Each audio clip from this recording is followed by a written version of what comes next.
As you just heard, Trump talking about the uselessness of the federal government and how they're fighting at every turn they get, and about the lawfare that the left is resorting to in this desperate attempt to stop him. Right now, we're seeing a major test to the rule of law as federal judges continue blocking President Trump's plans to overhaul the government. A federal judge is blocking the Trump administration from offering more buyouts to federal employees. Another federal judge blocked Trump's executive order to ignore the Constitution and end birthright citizenship.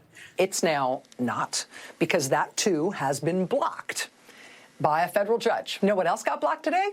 Another one.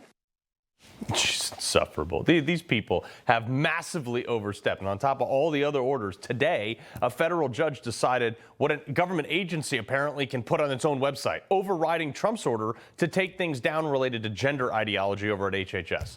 Judge John Bates, and this decision really kind of made me look into this guy a little bit and who these judges actually are. You know what he was? He was on the FISA court. Remember that? That's that court that had over 300,000 abuses of our constitutional protection. He was a judge there. He was also the judge who ruled against Trump in his first term that kept DACA in place and even it opened up to new illegals. Funny enough, on February 7th, that's the judge, though, that declined to issue a restraining order against DOJ accessing the Treasury records. But if this doesn't show you how incestuous this whole system is, the Democrats just walked across the hall and shopped another judge. This one, appointed by Obama, Judge Paul A. Engelmeyer from the Southern District of New York. That's the guy who blocked the DOJ from accessing the Treasury Department records. He's given well over $20,000 to Democrats, from Obama, the DNC, Biden, Chuck Schumer, John Kerry, even going all the way back to Clinton. The man Clinton, not the wife Clinton.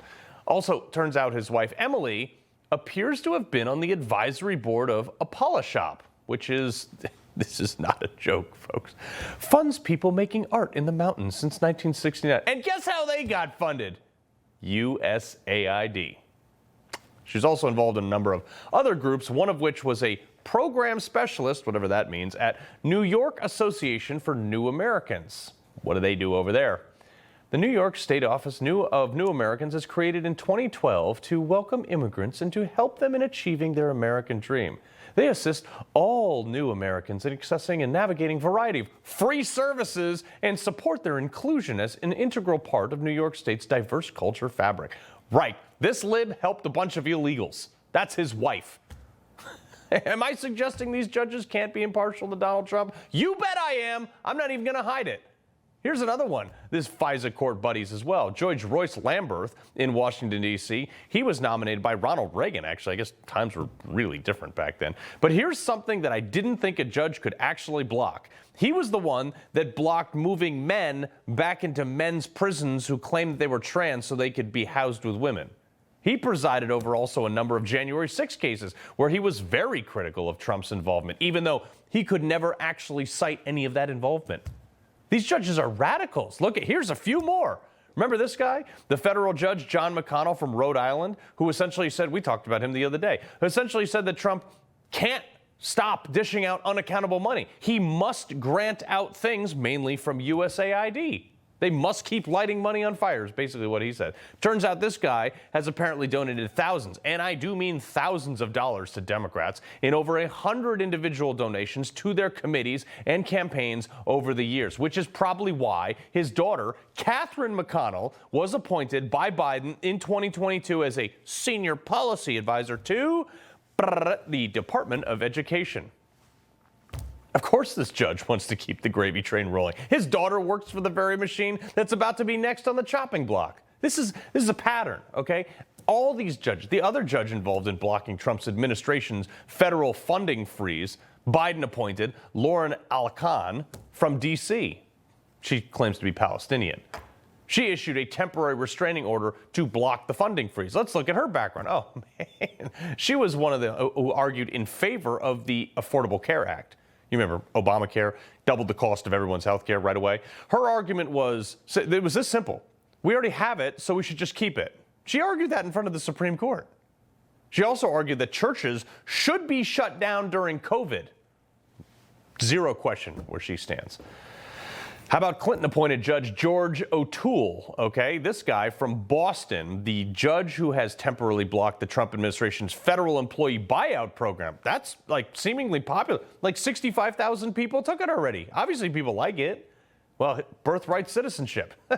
Look, I happen to believe that if you're here illegally and you pop out a kid, that's not what the Constitution intended, because you weren't supposed to be here in the first place. It's the same thing as like if I broke into a jewelry store and I was like, and I take this watch, but then I leave the cash on the counter, I'm going to jail. It's the same concept.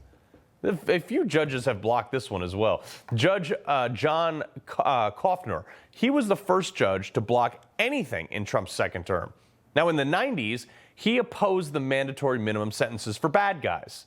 The second one who blocked it, Biden-appointed Maryland-based Judge Deborah Boardman. This woman gave a bunch of donations to Democrats, including Obama and Hillary campaigns and things like that. Also, she was responsible for telling parents that they could not opt out their children of reading LGBTQ books in school. She also sided with against oil companies, actually, in favor of an environmental group representing whales in the Gulf of America. Radical. But something that really caught my eye is this one of the judges that threw out the election challenges. She was one of those. In 2020, she never even let the case be heard. She threw it out on standing. Merits were never heard.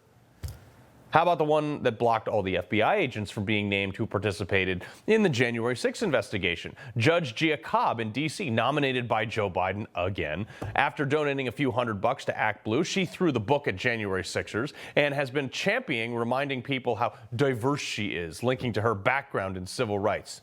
Super.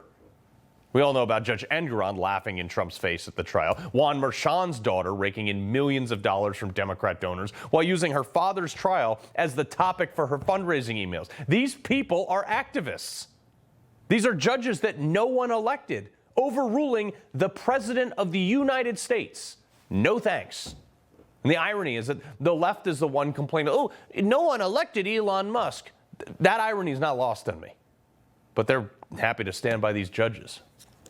Just real quick, if Trump wants to, level the playing fields here, I'm just throwing this out there. You want to play stupid games, you can win stupid prizes. For starters, did you know, dating back to the Judiciary Act of 1789, the U.S. Marshals are actually responsible for all the security at federal courthouses? Well, that falls under the DOJ, which is under Trump. Maybe all those officers should get reassigned. Look, 77 million people elected Trump. And Elon was by his side, by the way, during this entire time. So don't tell me people didn't know he was coming in. Don't let some peon judge stand in your way, Mr. President. He loves the Constitution. He fights for what's right. He hates the bad guys. He's a freedom warrior. He's your freedom warrior. Watch Carl Higbie every weekday on Newsmax.